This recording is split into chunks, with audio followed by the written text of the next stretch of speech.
കാണും നേരം കമല നേത്രന്റെ നിറമേറും മഞ്ഞത്തുകിൽ ചാർത്തി കനകക്കിങ്ങിണി വളകൾ മോതിര മണിഞ്ഞു കാണണം ഭഗവാനെ.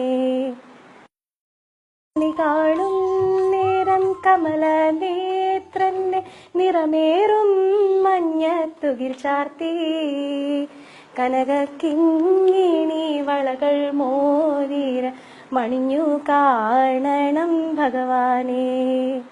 നല്ലൊരു വിഷുക്കണിയായിരുന്നില്ലേ അപ്പ? ഞങ്ങൾ സർപ്രൈസ് ആയിരുന്നു പപ്പയ്ക്ക് ഇപ്രാവശ്യത്തെ വിഷുക്കണി.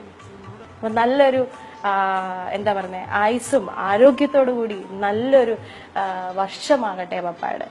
അരുന്ധതിക്ക് ഇപ്പൊ കണ്ടിട്ട് എങ്ങനെ എന്ത് തോന്നുന്നു? തീർച്ചയായിട്ടും മലയാളികൾ മുഴുവൻ ഈ നിറഞ്ഞ ചിരിയുള്ള മുഖം കാണാൻ വേണ്ടി കാത്തിരിക്കുകയായിരുന്നു 2 വർഷം. അവർക്കും ഇത് ഒരു പുതിയ പ്രതീക്ഷയുടെ വർഷമാണ്. ജഗദീഷ് ശ്രീകുമാർ എന്ന അതുല്യ നടൻ മലയാള സിനിമയിലേക്കുള്ള തിരിച്ചുവരവിന് ഒരുങ്ങുകയാണ് എന്നുള്ള ഒരു പ്രതീക്ഷയുടെ വർഷം. അപ്പൂപ്പയുടെ ഹാപ്പി വിഷു പറഞ്ഞു ഒരു ഉമ്മ കൊത്തെ, ഒരു ഉമ്മ കൊത്തെ.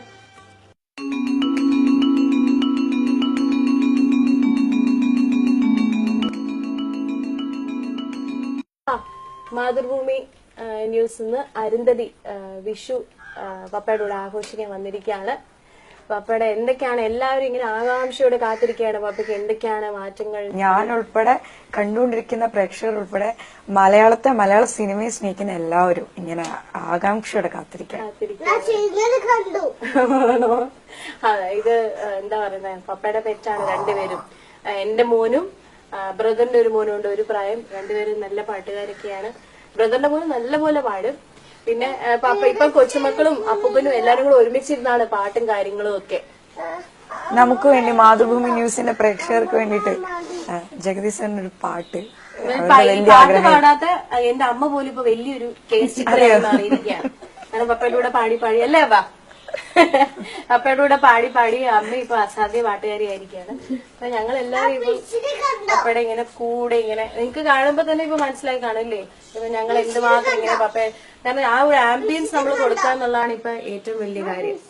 പപ്പ ഒരു പാട്ട് പാടാം നമുക്ക്. പാടാമല്ലോ? ഡൺ.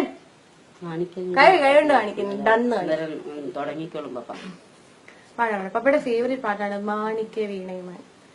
മാണിക്യ വീണയുമായ മനസ്സിന്റെ താമര പൂവിലുണർന്നവളെ പാടുകില്ലേ വീണമീട്ടുകില്ലേ എന്റെ വേദന എന്നോട് ചൊല്ലുകില്ലേ ഒന്നും മിണ്ടുകില്ലേ. മാണിക്യ വീണയുമായ മനസ്സിന്റെ താമര പൂവിലുണർന്നവളെ പാടുകില്ലേ വീണമീട്ടുകില്ലേ എന്റെ വേദന എന്നോട് ചൊല്ലുകില്ലേ ഒന്നും മിണ്ടുകില്ലേ. ഇത്ര ഇങ്ങനെ പതുക്കെ പതുക്കെ ഇത് മാത്രമല്ല വേറെ ഇഷ്ടമുള്ള പല പല പാട്ടുകളുണ്ട്. അതൊക്കെ ഇത്ര ഇങ്ങനെ പാടി പാടി വരുന്നു. പിന്നെ അതിന്റേതായ ഒരു അല്ലേ പപ്പയ്ക്ക് പാട്ട് പാടുന്നു. രാമ ശ്രീരാമ തേടി വരുന്നു ഞാൻ നീ പോകും വഴിയെല്ലാം ഈ സീത വരും കൂടെ. കൂടെ അല്ലല്ലോ, ഈ സീത വരും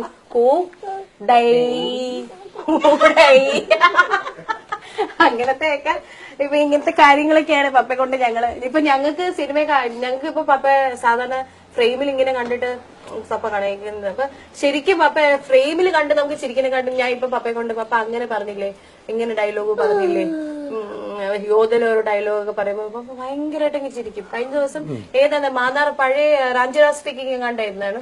ഞങ്ങൾ ആരും അടുത്തില്ല, കൂടുതലും ഞങ്ങൾ ആരും അടുത്തില്ലെങ്കിലുണ്ടല്ലോ TV കണ്ടിട്ട് ഓരോ തമാശ കണ്ടിട്ടങ്ങ് ഭയങ്കരമായിട്ട് അങ്ങ് ആസ്വദിച്ച പപ്പ ചിരിക്കുന്നത്. അപ്പൊ അതൊക്കെ ഓരോരോ കാര്യങ്ങളും. പിന്നെ ഇപ്പൊ പറഞ്ഞാൽ 2 കൊച്ചുമക്കളുണ്ട്. അപ്പൊ ഞാനിപ്പോ ഒരു സമയം കിട്ടുമ്പോഴൊക്കെ ഇവനെ കൊണ്ട് ഓടി വരും. ഇവരെ കാണുമ്പോ പപ്പയ്ക്ക് ഭയങ്കര മാറ്റാണ്.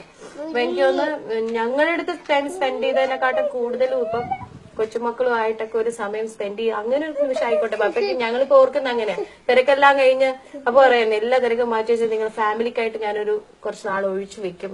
അങ്ങനെ ഞങ്ങള് മനസ്സുകൊണ്ട് ഞങ്ങൾ വിചാരിച്ചപ്പോ ഞങ്ങൾക്കായിട്ട് കുറച്ച് ദിവസം ഇങ്ങനെ തന്നായിരിക്കും ദൈവമായിട്ട്. അതിപ്പോ നമ്മൾ എങ്ങനെയാണെങ്കിലും നമ്മൾ അത് നല്ലപോലെ സ്വീകരിക്കുന്നു. തീർച്ചയായിട്ടും കുറച്ച് ഒഴിവ് ദിവസങ്ങളായിട്ട് ഇത്രയും എത്ര വർഷങ്ങളാ എനിക്ക് തോന്നുന്നു ജീവിതത്തിലെ ആദ്യത്തെ റെസ്റ്റാണ്.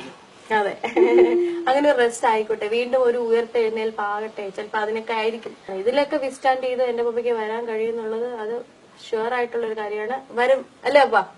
തിരിച്ചു വരും, വരില്ലേ? വരും. കാണിക്കില്ല ഇങ്ങനെ വരില്ലേ? പപ്പ അത് കാണിക്കില്ല.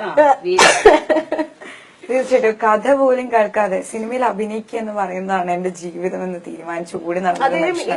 ഇപ്പൊ സംസാരിക്കുന്നില്ലെങ്കിൽ പോലും ഉണ്ടല്ലോ ആ മുഖത്തെ ഭാവങ്ങളുടെ കണ്ണുകളിലൊക്കെ ആ നടൻ അവിടെ തന്നെ ഉണ്ട്. അതുകൊണ്ട് എന്തായാലും ഇത് കണ്ടുകൊണ്ടിരിക്കുന്ന മലയാളികൾക്ക് ഉറപ്പാണ് അദ്ദേഹം തിരിച്ചു പോയി. ഞാൻ പറയാം പപ്പ ഇങ്ങനെ തന്നെ ഞങ്ങൾ പറയുന്നത് ഇതൊരു കഥാപാത്രമാണെന്ന് വിചാരിക്കും. അല്ലെ, ഇങ്ങനൊരു കഥാപാത്രം ചിലപ്പോ പപ്പ ചെയ്തിട്ടില്ല, പക്ഷെ ജീവിതത്തിൽ ഒരു കഥാപാത്രമായിരിക്കും ഈ. ചിലപ്പോ ഇനിയോ പപ്പ വന്നു കഴിയുമ്പോ ഇതുപോലെ കഥാപാത്രം പപ്പയ്ക്കല്ലാതെ വേറെ ആർക്കും ചെയ്യാനും പറ്റില്ല. പക്ഷെ അദ്ദേഹം ഇങ്ങനെ ഇരിക്കുമ്പോ അകത്തുണ്ടാവുന്ന ചില തിരിച്ചറിവുകളും അല്ലെങ്കിൽ അവനവനെ കുറിച്ചുള്ള ഒരു ബോധമൊക്കെ ഉണ്ട്. ഇനി മടങ്ങി വരുമ്പോ ചിലപ്പം കൂടുതൽ പൂർണ്ണതയുള്ള ഒരു നടനായിട്ടായിരിക്കാം ആ വരവ്.